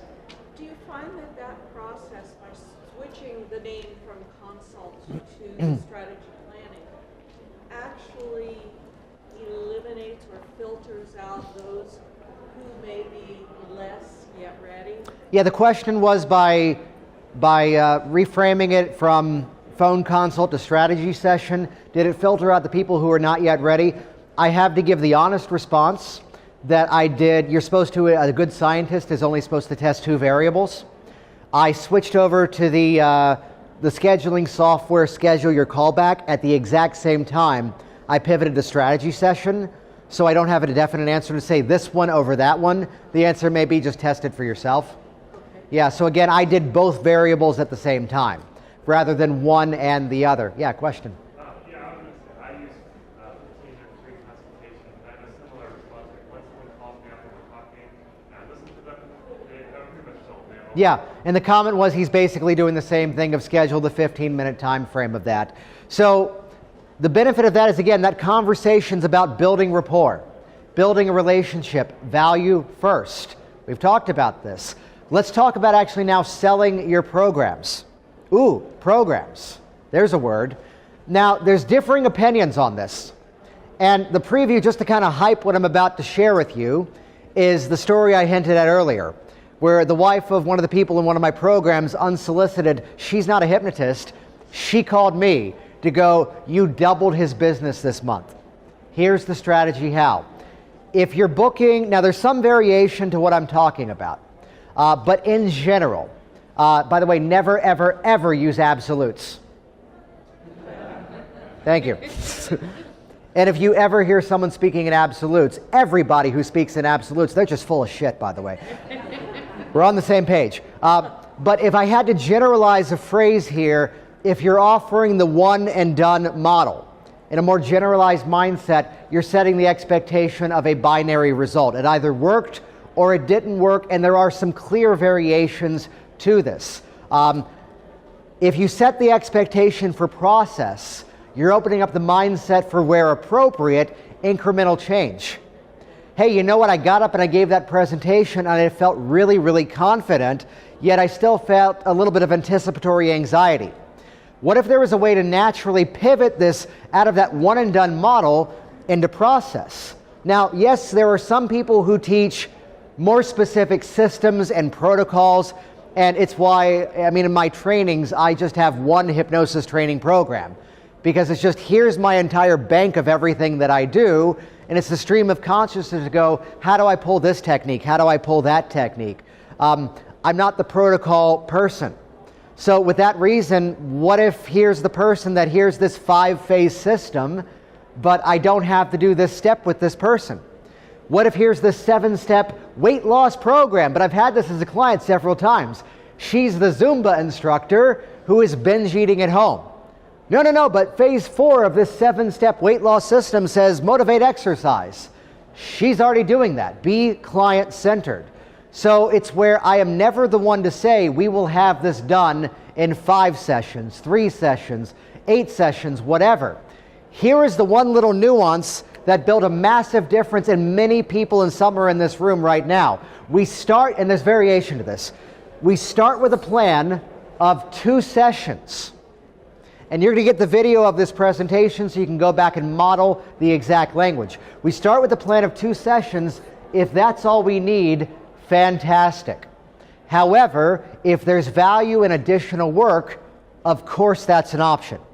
My goal is to give you the most effective process and the most efficient use of your time. Which again, you can pull that out later and pull out that specific text. What have I just now pulled off there? Well, I have clients who I see them in 2 sessions and we're done. Yay, high five, you're doing great, keep up the good work. Do I have clients to this day that I have seen, here's a woman I saw 2 weeks ago, that it's like the 15th time I saw her. Why? Because we had a specific reason to continue this process. If for her it's all about that generative change, and here's this old issue she was in years ago, and now here's this amazing thing that she's doing now, and we're hypnotically reinforcing that. It would have been cruel to tell this person, we're going to be done in 5 sessions. Now, to give you my ethics behind this, I tell this to my clients often over the phone. My job is to look at you and say, professionally speaking, I hope to never see you again. I know I'm working ethically when I'm working to put myself out of a job. If you've looked at my website, my business model is raving fans rather than lifelong dependence. You know, it's where I do have to mention a quick story. This woman was coming to see me for issues involving fear of death and loneliness. She was in her late 70s, now early 80s. And she's going, oh, Jason, I love that self-hypnosis you taught me, but you're so close to my home, and I like it better when you're here to help me. Money's not an issue. Can I just keep coming in once a month? Now, honestly, I'm in my head going, I don't need the grandkids finding the credit card statement and calling me up and saying, hey, are you the hypnotist taking advantage of grandma? So I found every appropriate way to politely, respectfully begin to, push away in a very kind way. And I found myself actually getting a little concerned at one point that I hadn't heard from her, and eventually the phone rang. And the dialogue was exactly what I mentioned. Hey, I'm helping my grandmother with her finances. Are you the hypnotist she's seen like a dozen times? I'm like, oh, crap. And they're going, we just had to call and thank you. Because she used to be the clean freak, obsessive compulsive. She's taken the plastic off the sofas. She's now babysitting the kids. My grandmother did this to my brother, not me. She one time made the kids eat lunch in the bathtub so they wouldn't mess up the house. And now eventually she goes, hey, there's a stain now on the coffee table. It's broken in. We just had to call and thank you because she is so happier now. So again, this place of that ongoing benefit were appropriate. Now, mind you, this is something that may at times be flexible. Nowadays, I kick off with either a 2-session, a 3-session, a 4-session, and quite honestly, it's a little bit of an intuitive thing for me. Based on the dialogue is when I pick the 2. Based on the dialogue is when I pick the 3. Based on the dialogue is when I pick the 4. So it's where I'll give you the origin of this. My initial thing was 3 sessions were $350, 2 sessions were $350. However, we can do additional sessions after that. We're talking like almost 10 years ago for me now. After that, ongoing sessions are $150 as needed. That was my old story. I will do full disclosure because it's a what's working now. And if a client ever says, wow, those rates are much higher than I expected, I don't hit them with ego. I don't go, hey, keynote speaker, hypnotist of the year, TED Talk, and mention all these other things. Instead, I just simply say, well, I've only ever raised my rates when my schedule was full about a month in advance, which that delivers several other phrases by giving that statement, and that is a true phrase.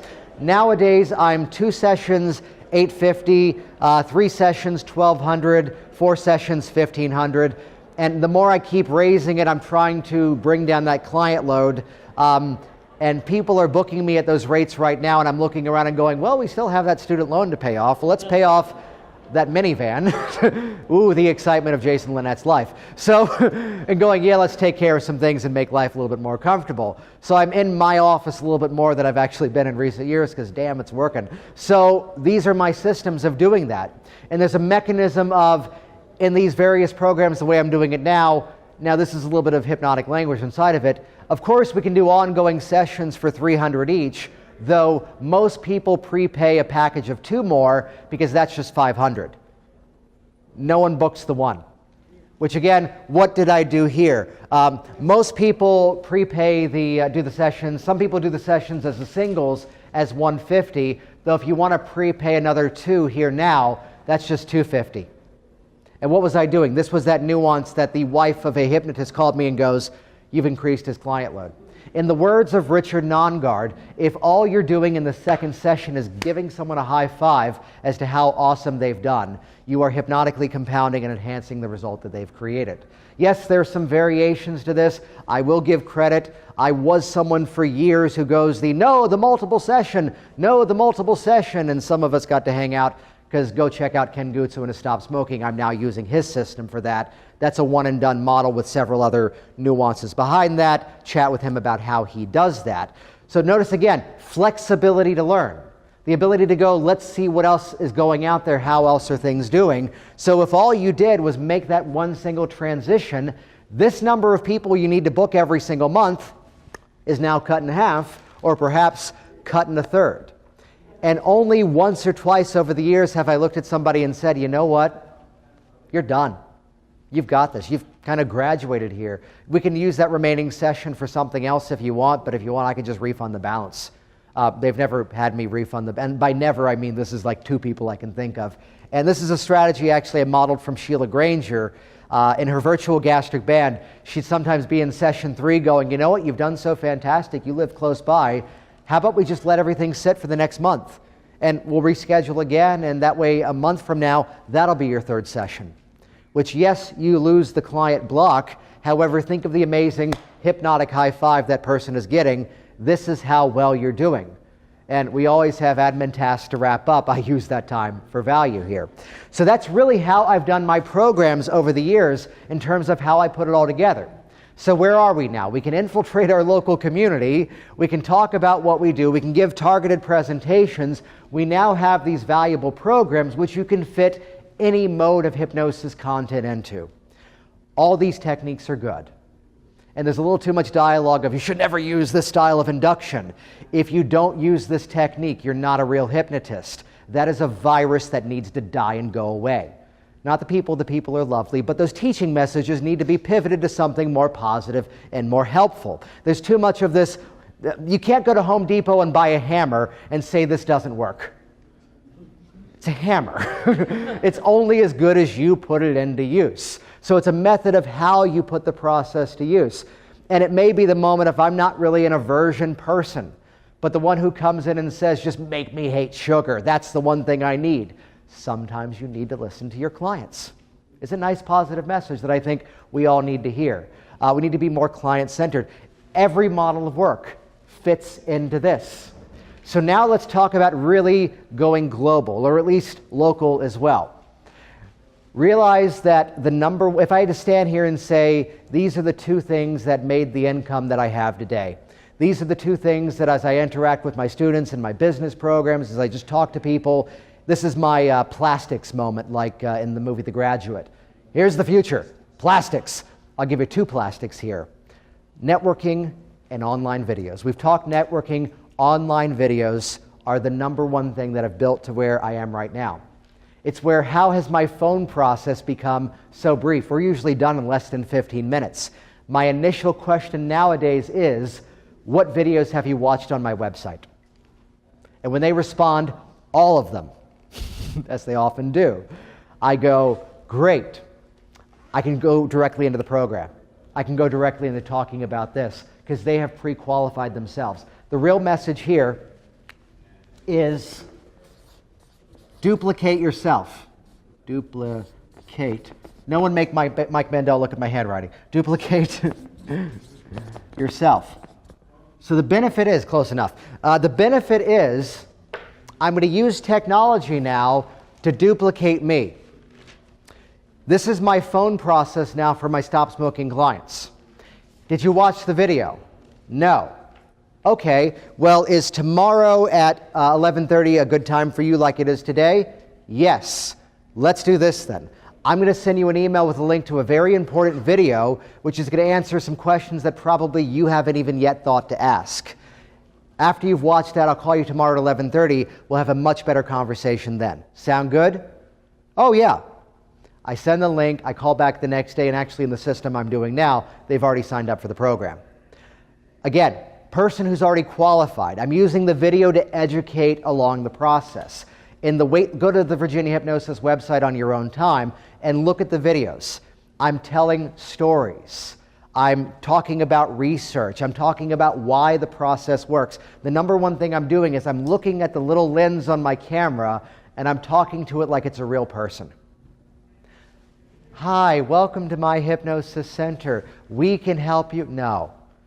I'm talking directly to that one person that I know needs that benefit, needs that specific help. Which again, I told the story of the back of the minivan with my daughter. There's one of the videos that was on the site. Meanwhile, here I am talking about the website, talking about the process. I took this video down because I want to reshoot it. I'm doing things that I'm not standing there going, I'm really good at this. I'm doing things that demonstrate this is the guy to work with. There's a story on the website. I took this video down because I want to reshoot it. I have a giant glass jar in my office that was filled up with cigarettes that people had thrown out, the packs, the crushed up packs, the chewing tobacco, all the paraphernalia and such. And I have the jar in front of me, and the whole dialogue was, what's great about this is I really do remember my clients. Every jar has a story. This one in the plastic case, this guy was a 3-pack-a-day smoker. When they're smoking that much, you don't ask, when are you smoking? You have to ask, when are you not smoking? Quite honestly, I was concerned about this guy, and I was shocked when he stopped right away. By the way, scroll down on this page, Hollis, that's his testimonial. This is his pack of cigarettes. And I look forward to you throwing yours in here. By the way, you might notice this jar really isn't that full. There's a good reason it's not that full. Jar number 2. This one was already packed to the brim. Looking forward to hearing from you soon. This process begins with your free initial, at that time, phone consult. Give me a call. I look forward to helping you knock out those cigarettes once and for all. Telling stories, talking about the process, being human. Let me say that again. Being human. That's what sells it. Human-to-human connection. Which, if you have any sort of, I'll inoculate this one. If you have any fears around standing in front of a camera lens, you're at a hypnosis convention? Okay, we can move on. What happens in Vegas stays in Vegas. Leave the fear here. Get rid of it. I'd be open. I'd been in a hypnotist office before working on some personal stuff that I had to let go of. You know, I can look around to people I know in this room. We won't target them out, but people whose initial entry point into this process was, here's the experience I had as a hypnotist. You know, it's where, the podcast that came out Thursday, I released Scott's keynote last night as a bonus session. It's my camera. I had the audio, and I really enjoyed it. But the podcast Thursday that came out was based on the book Start With Why by Simon Sinek. Find Your Why was what I called it, and I credited him as the inspiration. And why did I read it? Non-guard said I should. I'm there going, it's on my shelf. So, and I hit some very vulnerable moments in that conversation. Be human. You know, it's where, as I brought my own story, hey, I used to be massively overweight. Here's the way that I changed my health. As I brought that into my story, I'm now a person they can connect with. And also, I've heard this dialogue sometimes, well, I'm overweight, I don't feel comfortable working with weight loss clients. And I've met some people, actually several are in this room, who have individually, not knowing each other and networked with each other, gone, I used to be this many 100 pounds overweight, and here's this miraculous shift I did. Which, even if it's in process, it's not the it worked or didn't work, it's that it's working. Look where I am, and this is where we're going together in this journey. Be human. That's what sells in this process. Which, rewind back, what do I talk about in my videos? Back to the old stuff, everything that I had talked about in my networking stuff. You want an amazing artistic lesson? Go on Netflix and watch the documentary Comedian by Jerry Seinfeld. Comedian by Jerry Seinfeld. You see him for a year after the TV show went off the air, going out and just workshopping material. And there's a funny moment, he's just crashing comedy clubs. He's just showing up. And it's Jerry Seinfeld. Hey, can I just go up and do 15 minutes? Yeah, go ahead. And there's a moment in the documentary where they pan the audience, and there I am. I was in the audience for one of them. And he did not do well that night. He abandoned 2 routines in the middle of the act. He crossed something out and went, well, that's not going on HBO. And one of the routines eventually made its way to that special, and you could see the lineage of how different it was. The networking environment was my place to kind of crash and burn, screw something up, but eventually refining that message. So I mentioned already, here's a video that was on my website that I've taken down. Why? Because I do part of the process differently now. Also, Thursday, and this isn't a pitch, Thursday I did a training called Hypnotize with Conviction. I'm looking around at the names in this room because I don't think anyone got it. Yeah, you were there. But I sold a product called Hypnotize with Conviction like 4 years ago, and I took it off the market because I don't do it that way anymore. Which, yes, it was wonderful to have all the students in the class, but it was a video shoot disguised as a live class because I'm now pouring that content back into the old thing because, again, I do it differently. So again, the video strategy, shoot videos, tell stories. This is the mechanism, which now naturally pivots us. Yeah, Jackie. Sorry, can you use someone else's videos? Can you use someone else's videos? Yes, you absolutely can. And there's an amazing thing, again, back to BuzzFeed as a great example, curating content positions you as the peer. Now, I'll mention something. This isn't about Work Smart Hypnosis. Work Smart Hypnosis is the training arm of what I do, chatting with lovely folks like you. I'm here specifically talking about Virginia Hypnosis. The origin story of the Work Smart Hypnosis podcast was that I was at conventions and the workshops were great, but standing at someone's table and having a conversation, networking with people around the world, that's where I was learning some amazing lessons. And the podcasts are not tightly rehearsed interviews, they're long-form conversations. That was the format of that. So it was only by accident, like 100 sessions in, did I realize, oh, damn, that's what happened. By the time I started the podcast, I'd already received awards, spoken at many other conventions. And the real passion of the podcast is that that's my ongoing education. You all just happen to get to listen to it. And as long as I'm doing it in that format, as long as I'm featuring people that I think are doing really, really cool stuff out there, rather than this friend of mine has a product to plug. No. If it's people that I feel have a conversation that people need to hear, that's where the downloads are high. That's where people are listening and interacting. And I only realized years later, oh wait, that kind of positioned me as a peer of all these people, which when I launched the program, again, there were already awards, various convention presentations. But by curating content, by sharing someone else's information, giving reference, of course, hey, go to this YouTube link to watch this video. Dan Candell, he did a TED Talk and his was on hypnosis. I eventually did one myself and mine was on rapport building strategies. Here's something, in one of my email sequences that I have even on Virginia Hypnosis, I tell the story of Felix Baumgartner, because that's a name. Anyone remember who he was? He did the stratosphere skydive. And at the last moment, he was having fear of heights. And what did he do? He saw a hypnotist overcome that. And here's the article talking about that. So in my email sequence, here is the email with the Crystal City Rotary talk. But the next sequence, which is a video of me talking to a group of people, but the next email was a link to an article, a link to something else. I'm varying my content. So yes, absolutely. But I want to mix it in with other things. The same as if you don't yet have a lot of testimonials, lean on the research of your profession. We all start somewhere. Does that answer your question, Jackie? Yes. Cool. So this is the same dialogue that now it becomes like a prop comedian, like going to see Carrot Top over at Luxor, where really in the last 5 or 6 minutes, we're going to take all these themes and rapidly, this is the formula for everything else. So looking at it from the perspective of Facebook marketing, which this is more talking about the organic side of things. The paid is a different dialogue. Start with value. If you're up there going, buy my stuff, buy my stuff, buy my stuff, there's a guy in the info marketing world, Gary Vaynerchuk. His books are phenomenal. I'll send the links to his books and the resources I'll send out. As he puts it, we are aggregating attention nowadays. And people lose attention with that direct response format. Yes, there are exceptions. I'm the early morning person at the gym, and in the morning, 5 a.m., the TVs at my gym were all CNN, Fox News, CNN, Fox News, CNN, Fox News, infomercial. Ooh, copper chef pans. CNN, Fox News, CNN, Fox News. Go home, make my kids breakfast. Frickin' eggs are sticking to the pan. Next morning, copper chef pans. I bought them. They're amazing. Buy them. So that does take time. But again, the place of starting with value, the format I mentioned earlier. Here's a video sequence on a craving buster. Here's a video, here's an article, here's a blog post.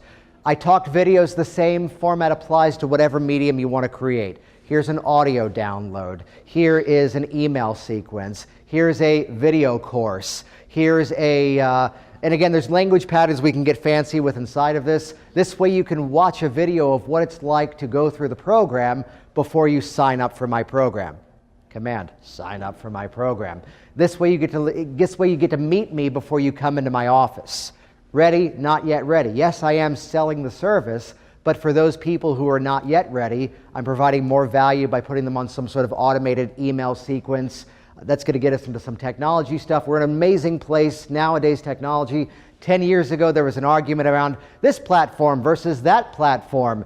And nowadays, I have a MacBook Pro laptop which directly talks to my Windows PC desktop. It doesn't matter anymore.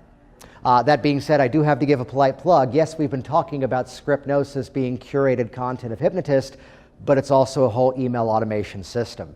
We're building it out the way that Hypnotist needed to be. Go see Titan and learn more about that. Or GetResponse, MailChimp, all of them are good. We're at an amazing renaissance now of technology. All this stuff works. You just have to use it. Sounds like a familiar phrase, doesn't it? So if you're going to be doing anything online, Don't be the one going, buy my stuff, here's an offer, here's an offer, here's an offer. Instead, here's value. Rather than what can I sell them, what can I give them? And the money is in the list.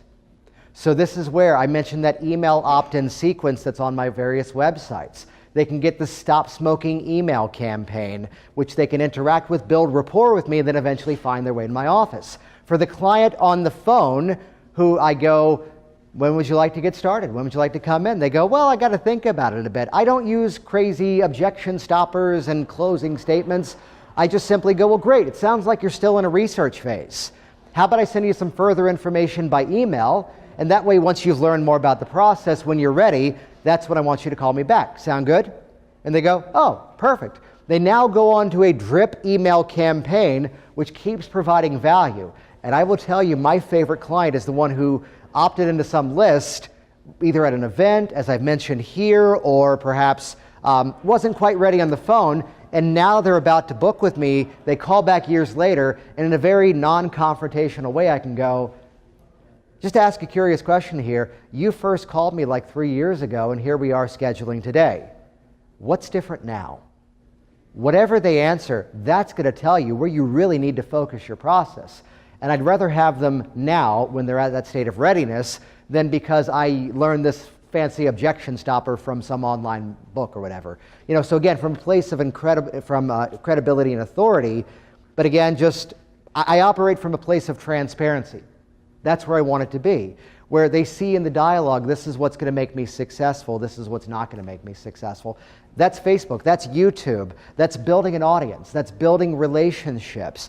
That's, again, back to the network marketing. It's back to that human-to-human connection.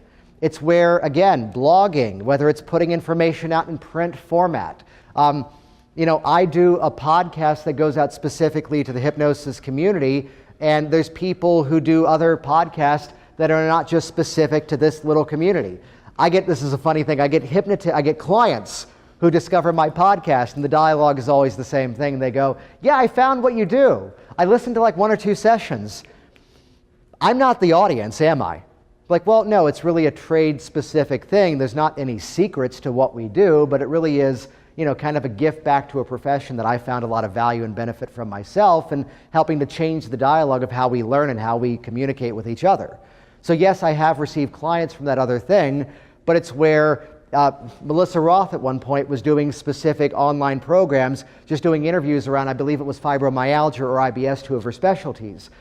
It doesn't matter what the platform is, it's the strategy behind it. So looking at it again as to how do I get in front of the right people? How is it I provide value? So it's where, again, who knows what the thing is going to be 15 years from now? We're talking relationships. We're talking about establishing value. We're talking about trust. We're talking about positioning in such a way that really, once you can describe the user experience, once you can define who that ideal person is, you have a business that just runs itself, which I'll give you some of the updates on this. I started with stage hypnosis. Now, I pivoted out of that. Michael DeShalit helps run a stage hypnosis conference that last year, Mark Savard was there in a panel discussion, and it was amazing to hear him. The guy 10 years running at the Planet Hollywood Casino going, yeah, I don't do school shows anymore because I had to stop doing that in order to do the show in Vegas. So what gets you started is not often where you end up. Now, my whole thing is about building systems, because my personal hero in some indirect way, some of you have heard me say this, is a man by the name of Ron Popeil, who put a chicken on a spit, marinated the thing, put it in like this toaster oven-shaped contraction, hit the button, and what did he do? Set it and forget it. So my whole thing is building systems, where nowadays Virginia Hypnosis is a big chunk of my time because I've not really automated and pulled myself out of seeing clients, because I love it. I'm passionate about it. Being a part of that story, helping someone get from where they were in the problem to where they are in the outcome, I love that hero's journey. I love seeing that in process. That's where, as there's many other things and many other successful streams, if I wasn't doing that, I think I'd be bored. I'd be missing it. And even when I pulled away from it for a little while, I kind of scaled it down to reduce it, to put emphasis on other projects. I was going, I want to be back in that chair in the room working with my client. So my whole thing is about building systems. So then that's where eventually, okay, this is taken care of. The way that I left the network marketing, I switched it to the online focus. Here came Work Smart Hypnosis, which then was this whole digital media empire. Empire, that's why everything is purple. So then from there, looking at it, it's a trigger, it's an anchor. So looking at it from there, that was launched where all this was already in motion. People were scheduling themselves, and even nowadays, I'm rebuilding all of my markets. So they watch the video, they pay online, they book, they schedule, and now my phone consult, and I'm capturing this nowadays as I'm redoing it, is all about how my phone consult was the person now who is already a paying client. Which, by the way, there's an amazing different nuance of working in that format, which I'm still workshopping and working out the kinks of. The dialogue on the phone is no longer, I really need this to work. It's instead, I'm so excited to be there next Thursday and just be over this thing. The expectation is at absolute peak. I'm providing an amazing customer experience by not having to physically be there. So for anybody who goes, oh no, my people need a more hands-on approach, if you've ever forgotten to send somebody something, I'm using technology to build that ultimate client experience. Which again, nowadays, some of my focus strategery, I'm doing more corporate speaking nowadays. And my goals in 2018 was I need assets to leverage to these other markets while these things keep running. TED Talk and book were the strategy. The TED Talk was back in April. The book's coming out October, November timeframe, which these things are building out now because these are all taken care of. To kind of wrap it all up together, I teach these things because I meet too many people who have incredible skills. And your skills are only good if there's a person actually in the chair doing the work. Yes, I teach a whole strategy called Hypno Bob. You can build unstoppable confidence practicing with an empty chair. But Bob is too compliant, and we can't track Bob's upcoming change because he's not really there. So it's by giving you the strategies of what works. Again, part of my initial journey was someone teaching something they had not actually done. You can go look online, you're going to see everything in motion. Use my own website. Now don't copy my stuff, but model what's there in the ways that are appropriate to you. This is why, just briefly, I'll mention I do a program called Hypnotic Business Systems, which rather than saying, here's the Facebook program, here's the lecture notes of my talks that I've done, here's the email campaign program, I just went, here's everything. It's a 100-hour course. It's a choose-your-own-adventure library with a couple of dozen different modules. You can go directly into the content you want to access right away. I'm not pitching hard because I'm looking around, and actually there's a couple of dozen of you already here with this program as well. This is an amazing event with incredible workshops. Attend as much as you can. I don't get any kickback from this next statement. Buy the audios, because my education really advances when I turn my car into the mobile university. When I'm listening to the presentations, I'm here with you, but what they're doing over there, I'm going, they scheduled us at the same time. But now I get to listen to it later. We're in an amazing renaissance of online education, where especially when you already have that baseline of skills, sometimes it's just those few little nuances that take it all to the next level. So, as we like to say, don't Google this phrase because I've reclaimed it as my own. Go out there and make it rain. Thank you for spending these 2 hours with me.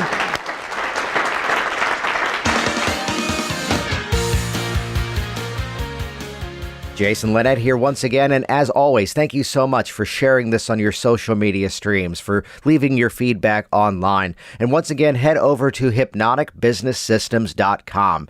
You've just received about maybe an hour and a half of content. There's another 90 to 100 hours in a choose-your-own-adventure style library that if you want to go out and give live talks, you can go directly to that content. If you want to look at the Facebook marketing content, you can go directly to that information right away. Hypnotic Business Systems, you're able to get started for just $47. Check it out. Join the online community. We'll see you on the inside. Thanks for listening to the Work Smart Hypnosis podcast at WorkSmartHypnosis.com.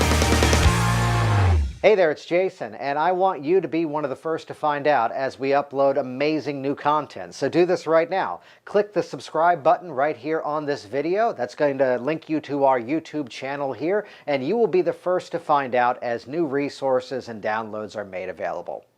Do it now.